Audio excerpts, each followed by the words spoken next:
Faleminderit shumë.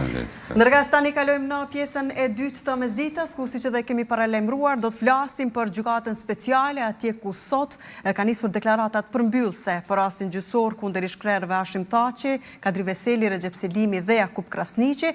Lajmi më i ri ishte se kryeprokuroria Kimberly West në fjalën e saj në seancën përmbyllëse të gjyqit ndaj ish-krerëve të UÇK-s ka thënë se zyra e prokurorit nuk po kërkon dënim ndaj shtabit të përgjithshëm të ushtrisë lirimtare të Kosovës, por vetëm ndaj individëve të akuzuar për këtë proces gjyqësor, dhe ajo ka kërkuar një dënim prej 45 vitesh për secilit.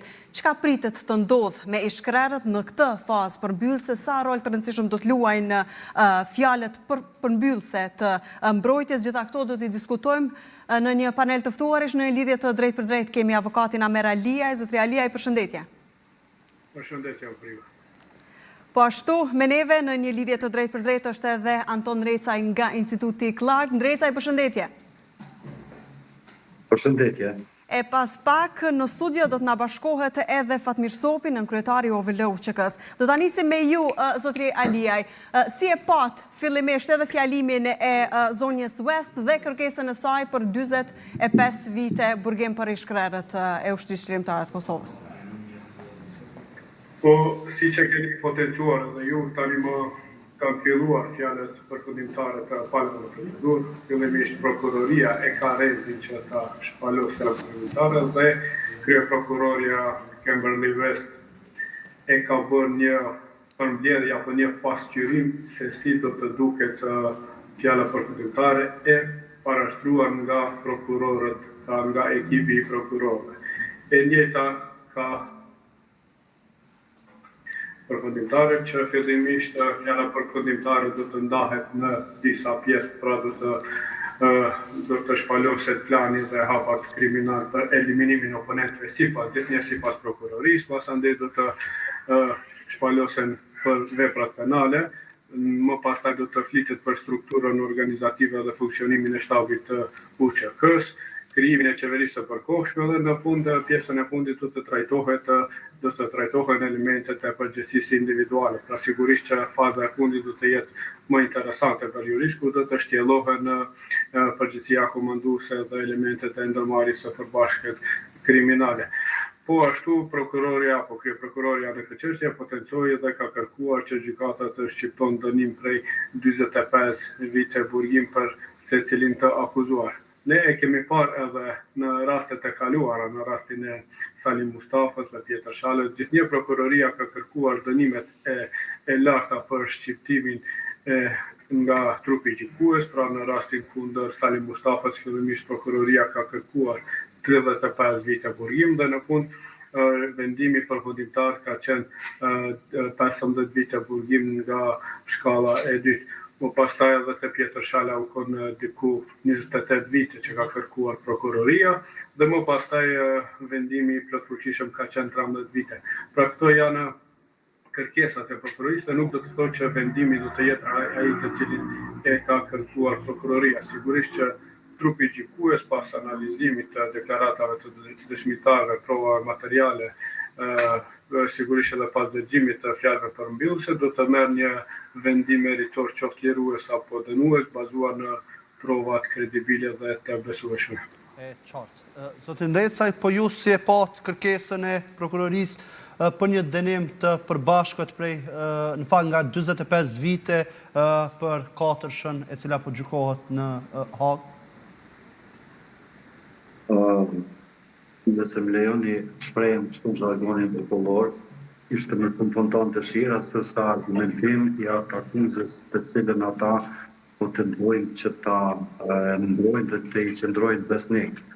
Këtu ka një nëse mund ta quaj një mos harmonizim ose kundërshtim brenda vetë asaj çka ka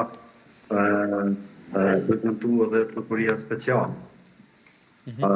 Në fjalën e prokurorës në drejta një çështje shumë interesante. Do thotë përmend dëshmitarët XY në këtë diun, thotë janë arrestuar nga UÇK dhe mua nuk dihet. Mirë, po nuk thotë më tutje që do të thotë nuk e ndan përgjegjësinë individuale. Ka qenë personi që ka vepruar kënd vetë, apo ka qenë personi që ka vepruar në urdhrat e ushtrisë veritabële. Në ana tjetër thotë që ne nuk po kërkojmë që të gjykohet shtabi i përgjithshëm, por veprimet individuale të njerëzve të cilët faktikisht kanë qenë shtab i përgjithshëm. Andaj këtu ka pak një nga ajo që ka prezanton qeveria, ka një pak qartësi, e cila realisht mund edhe të përdoret nga mbrojtja dhe avokatët mbrojtës të akuzuarit. Pjesa tjetër që ka është e rëndësishme, nëse flasim për pjesën e kërkuar, që ta shpontan dëshira, që dënohen 45 vite me burgim secili.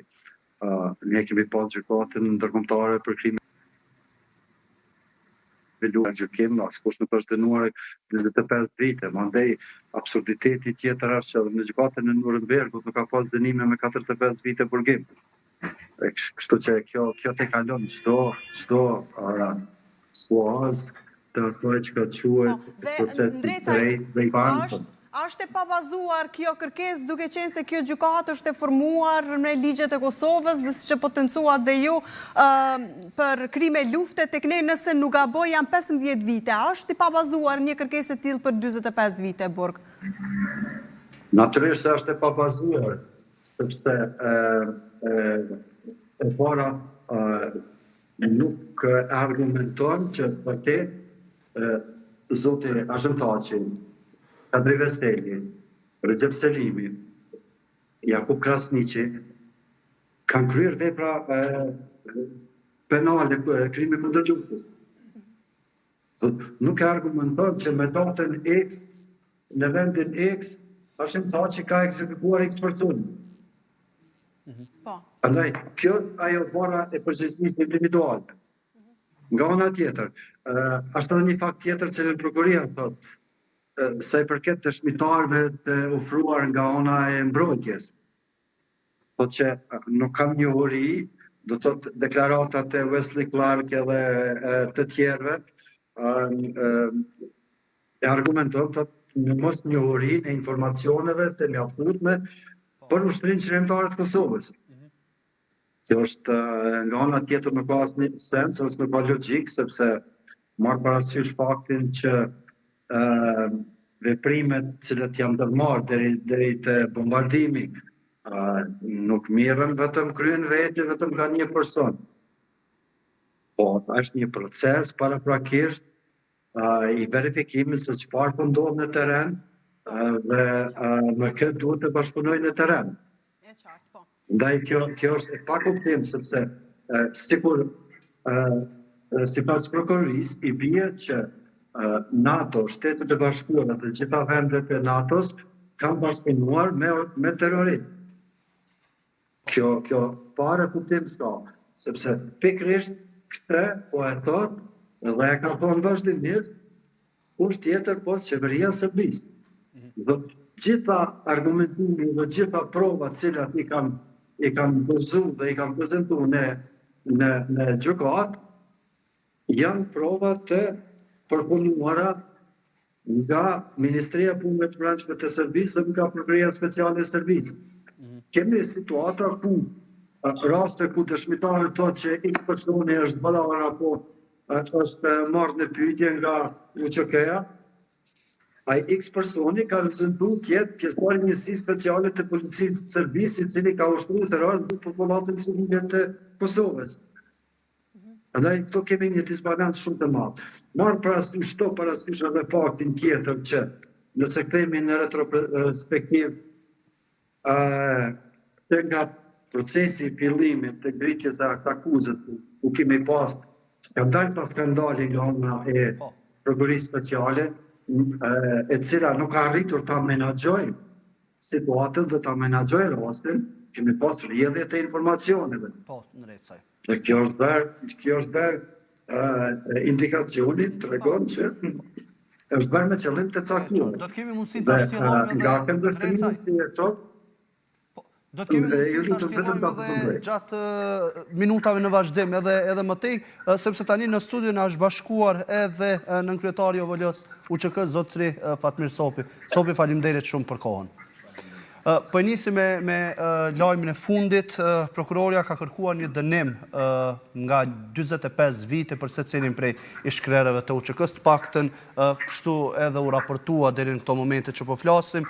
Si e pat? Çka do thotë kjo?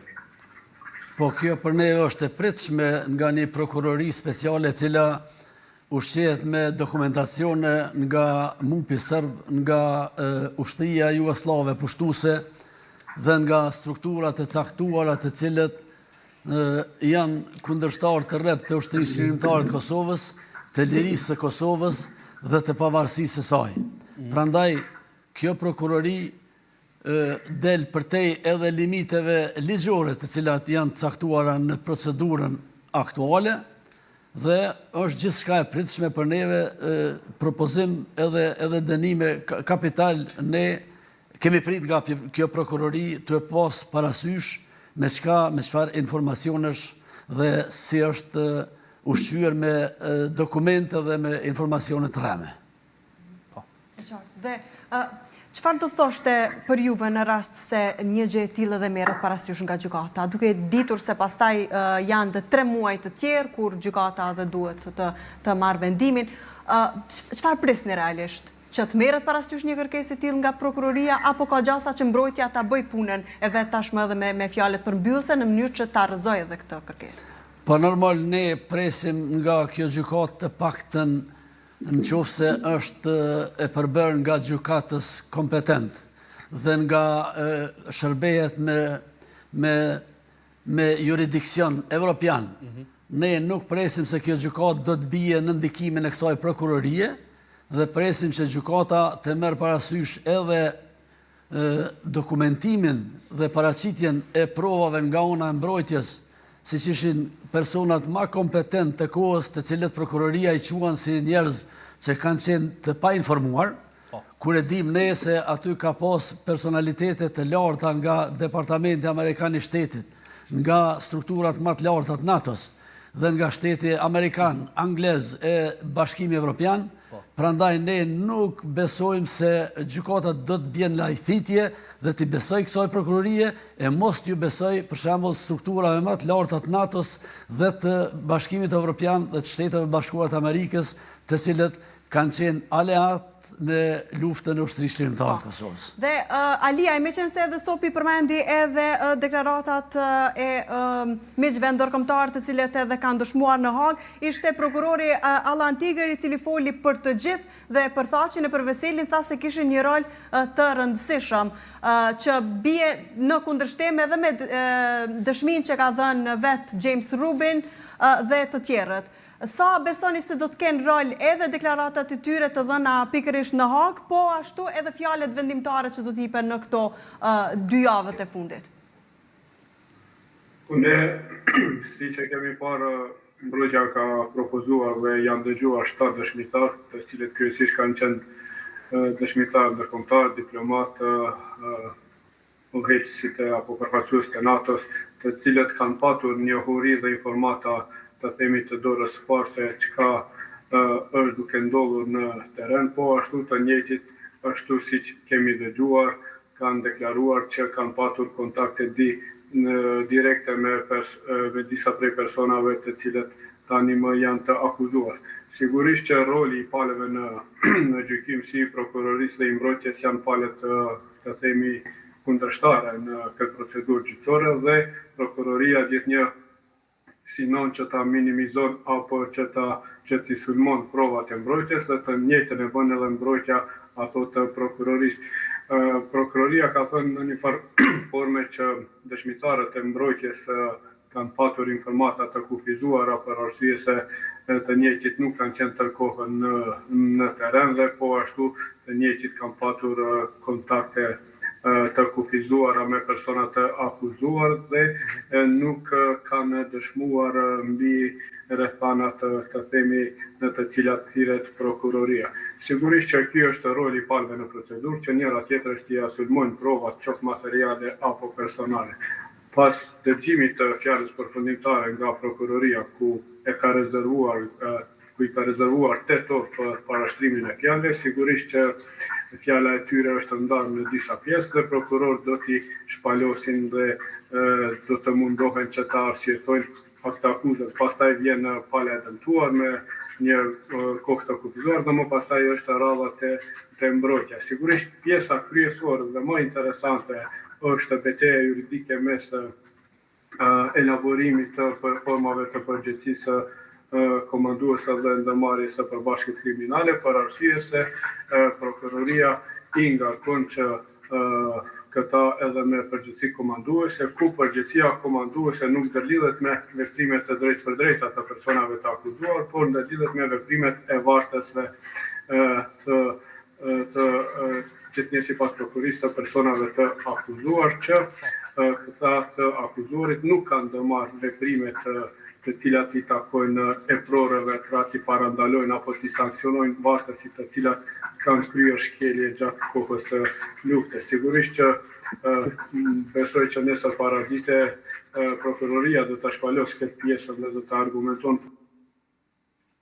formuare sipas në proces dhe përgjegjësisë komanduese dhe më pas edhe mbrojtja do ta argumenton në këndvështrimin e saj. Qartë. Në Recaj, nuk e di në rast se përmendëm edhe më herët ajo se çfarë u vë theksi më pas edhe në fjalën e kryeprokurorës West është se nuk po kërkohet dënim ndaj UÇK-s si organizat, por vetëm ndaj individëve të caktuar. Si e dëshifroni ndoshta këtë fjalë të kryeprokurorës West? Natyrisht që unë e pash edhe më herët që në deklarimin e fjalës përfundimtare të prokurorës ka kundërpend. E para thotë që ne nuk po kërkojmë që të dënohet organizata shtetëtike, apo Ushtria Shqiptare e Kosovës, mirë po nga ana tjetër, të fëmijë e dëshmitarëve bazohen mbi deklaratat e dëshmitarëve, të cilët thonë pikërisht Ushtria Shqiptare e Kosovës ka arrestuar, ka marrë personin, i cilon personin dhe i njëjti marrë dukur. Pretendimet janë që ai është ekzekutuar, është vrarë. Andaj, prokuria nuk ka arritur të bëjë ndarjen e saktë të përgjegjësisë të strukturës komanduese dhe veprimeve individuale. Andaj, tu është ajo pjesa e cila unë konsideroj që natyrisht edhe pala mbrojtëse natyrisht do t'i ofroj provat të dëshmite e mjaftueshme që ta kundërshtojë këtë, sepse natyrisht në një proces të tillë e kemi kërkesën e organit mjekës, prokurisë, e cila natyrisht gjithmonë kërkon që t'i argumentojë dhe t'i qëndrojë pranë atë akuzës të cilën e kanë ngritur dhe të shqiptohet dënimi maksimal. Në një proces normal e kuptoj këtë gjithë procesi, por mirë po, në situatën konkrete ne kemi të bëjmë në një proces normal, sepse kemi të bëjmë për vepra penale kundër njerëzimit dhe krime lufte, dhe vepra penale të cilat hipotetikisht le të themi nëse aktgjykimi i shkallës së parë del që rezulton se të akuzuarit dënohen me vepra penale për krime lufte, atëherë e ka efektin shumë madh edhe politik, mirë po edhe dëmton edhe vetë drejtësinë. Marr parasysh faktin se si ka ecur procesi gjyqësor i Tribunalit të Hagës për krime lufte në Jugosllavi dhe në këtë rast kemi zotin Haradina dhe zotin Lima, i cilët kanë qenë pjesë të atij procesi. Një gjykim ku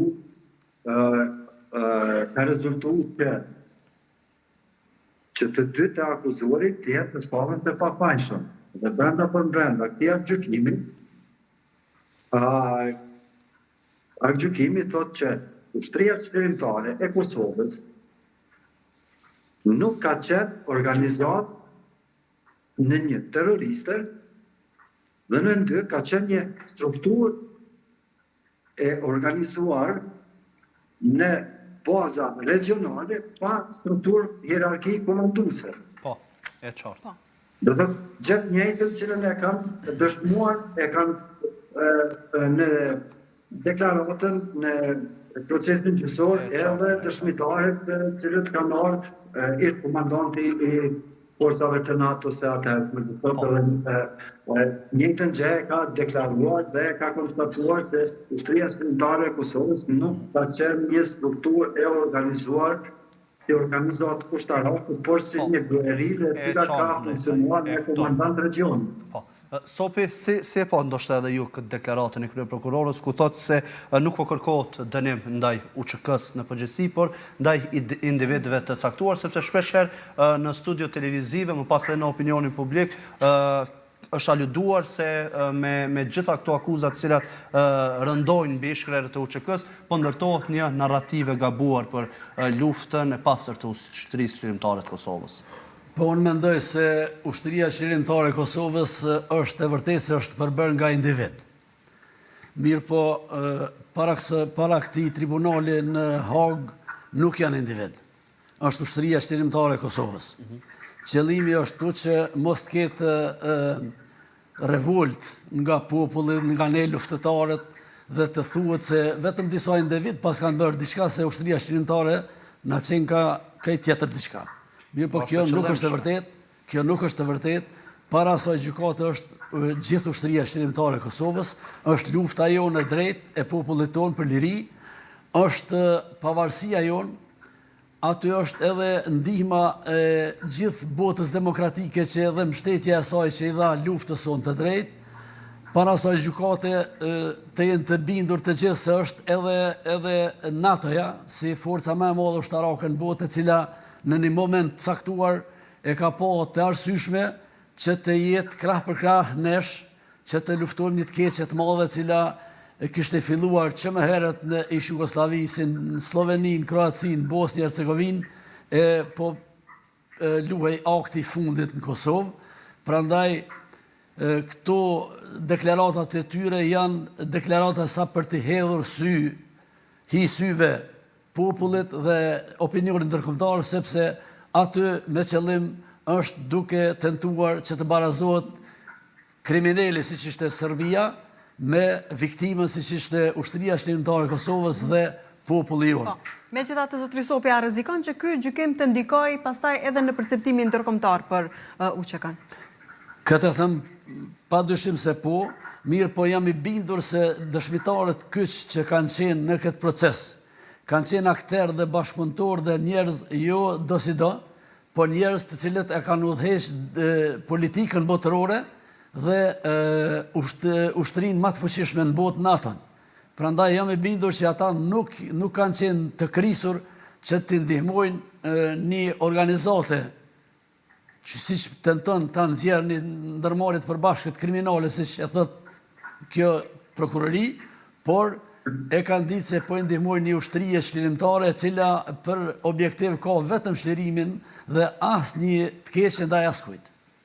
E qartë. Aliaj, çfarë pritet tani edhe nga mbrojtja dhe realisht a ka arritur që mbrojtja ta kryej siç duhet punën e vet kundrejt gjithë tentativave që ka pasur Serbia bashkë edhe me Rusin duke dërguar materiale kundër ish-krerëve?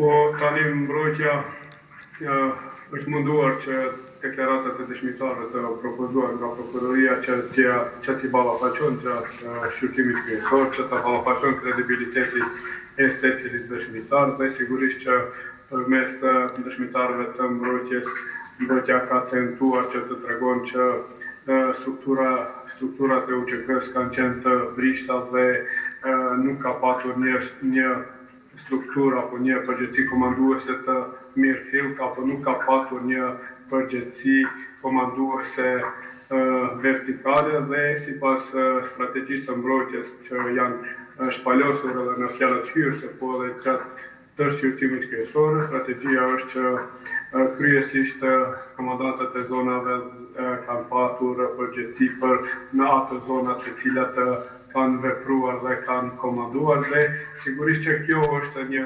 betejë juridike që mbrojtja synon që t'i kundërvihet kësaj hierarkie dhe që t'i tregon që personat e akuzuar nuk kanë patur kontroll efektiv mbi varësit në gjithë terrenin e Kosovës.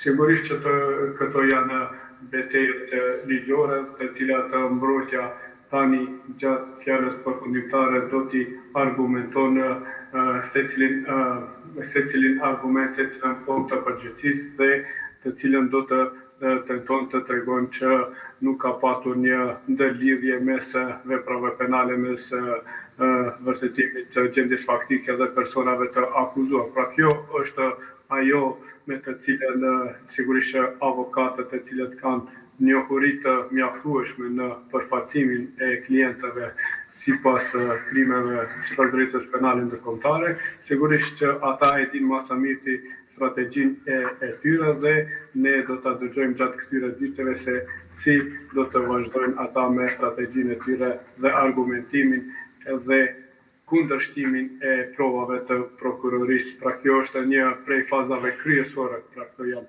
fjalë përfundimtare, bëhet argumentimi, bëhet analizimi, sulmohen prova të palës kundër. Shtatë përfundimtare të mund të kenë një edhe tek i trupit gjykues.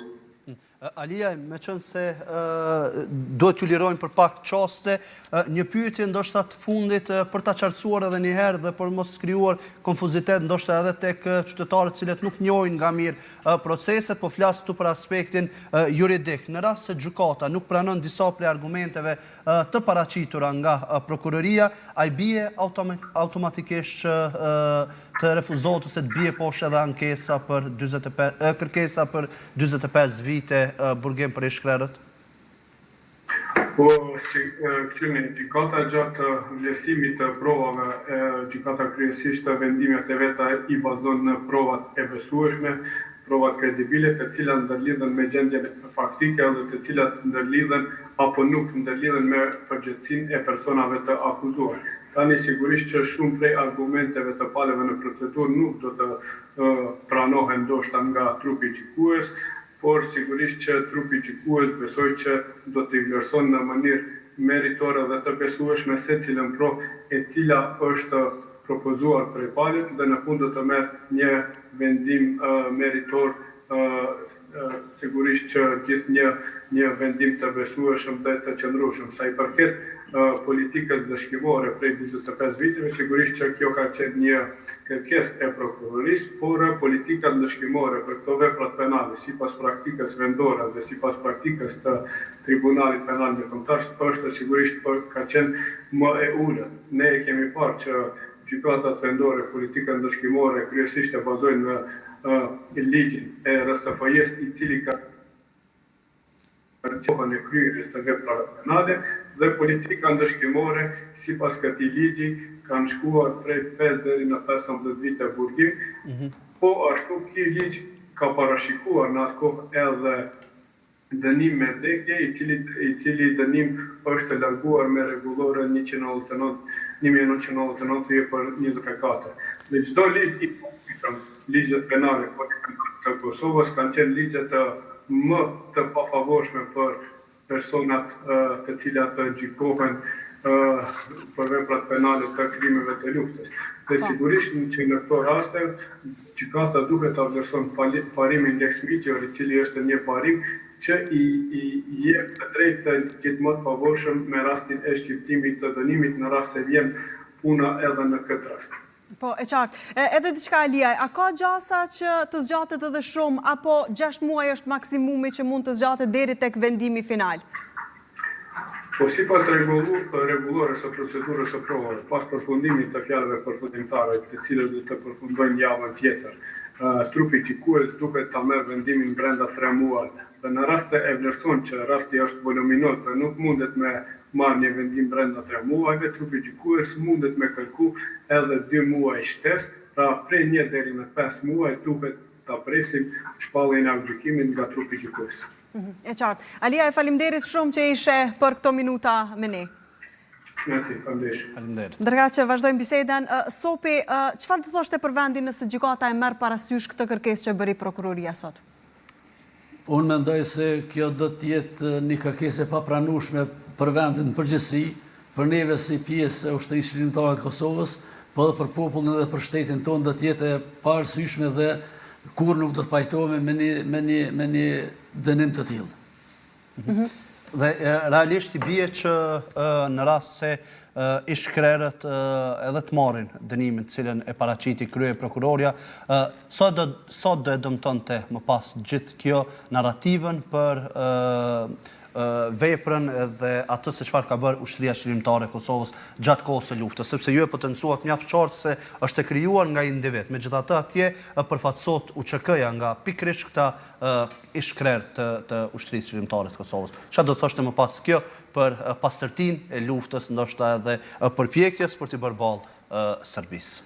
Unë mendoj se kjo nesësos është një gjykatë politike dhe vendimi për dënim qoftë edhe me një ditë burg për çdo pjesëtar të ushtrisë qëllimtare të Kosovës, këtë rast për krerët e saj në Hag, është dëm i madh për luftën tonë, për historinë tonë, për pavarësinë tonë, për shtetin tonë dhe për ndihmën dhe për krahjen ndërkombëtare që kemi pas në luftën tonë qëllimtare.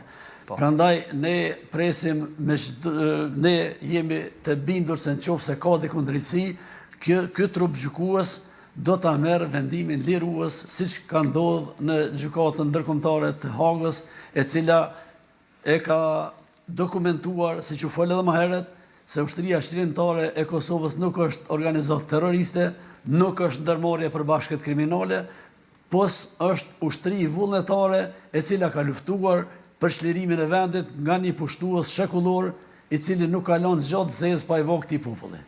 E qartë. Dhe një çështje të fundit, Sopi, çfarë presin sepse është paralajmëruar edhe një protestë tjetër me 17 shkurt. A besoni se do të jetë akoma më masive se sa protestat e kaluara që janë mbatur? Po pak kjo protestë neve na ka koinciduar me ditën e pavarësisë, edhe pse ajo është menduar që të jetë një ditë para përfundimit të këtyre fjalëve përfundimtare. Ne presim pjesëmarrje masive.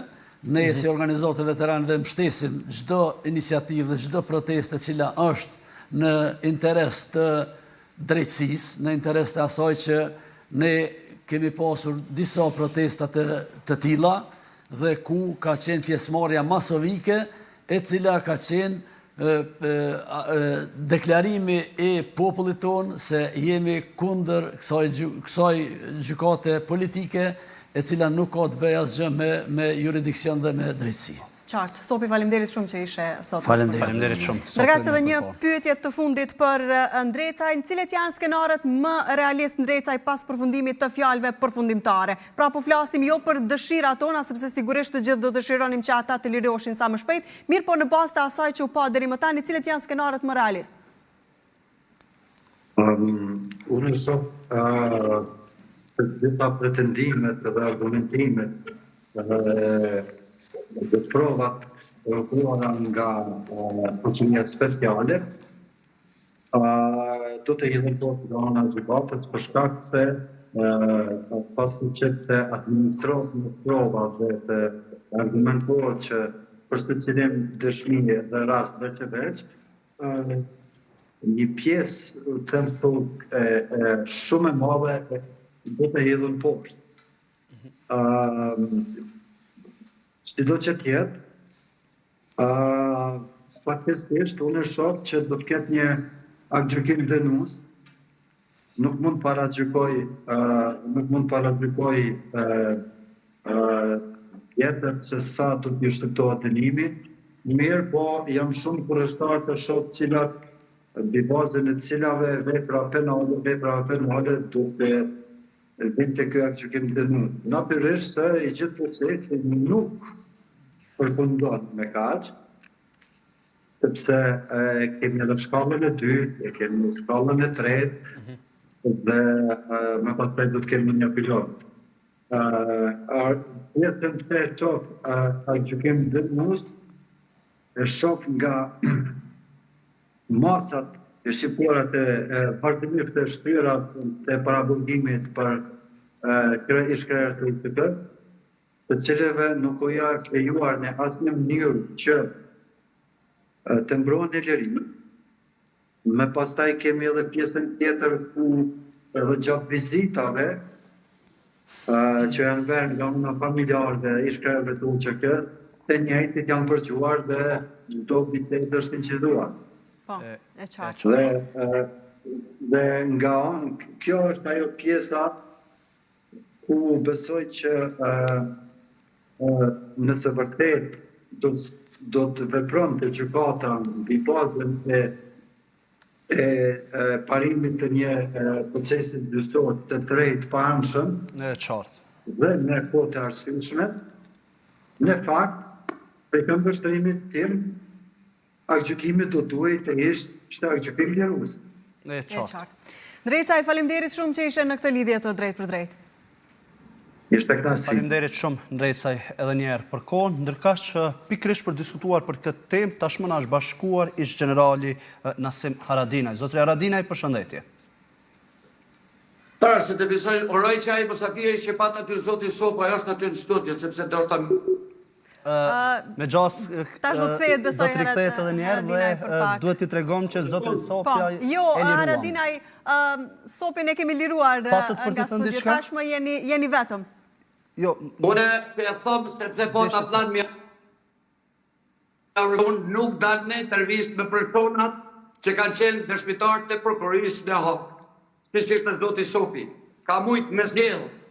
Ka mujtë me zjedhë sakrificën mos me përgjegjë, që do t'ishte për gjithë që kanë qenë dëshmitarë të prokurisë në hapë, ata kanë mujtë me zjedhë me majtë maksimum 9 mujtë burge 300 euro dënim, e më shku atje, dhe për gjithë që kanë qenë edhe në procesin e thaqi. Prandaj, a i ka qenë dëshmitari prokurisë në procesin e Sali Mustafës dhe tash fatkeqësisht është në përbajsuesi organizatë veteranëve të UÇK-s aty që vetë kanë zgjedhur veteranë dhe aposhin harin.